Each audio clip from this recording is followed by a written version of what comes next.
আমার দেশের কত ধনী আল্লাহ পাওয়ার জন্য মাহে রমজান আসলে মক্কায় দৌড়ায়, মদিনায় যায়, কয় মক্কায় নামাজ পড়বো, মদিনায় নামাজ পড়বো।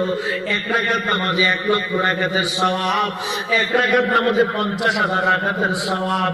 ওমরা করে মক্কায় কাটায় সময় মদিনায় কাটায়, মক্কায় কোরআন খতম দিতে চায়, মদিনায় কোরআন খতম দিতে চায়।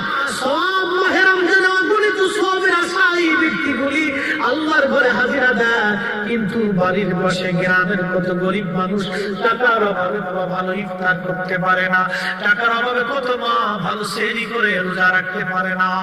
এই দুনিয়ায় গরিব মানুষের ঘরে খাবার না দিয়ে আল্লাহরে পাওয়ার জন্য মক্কা মদিনায় দৌড়ায়।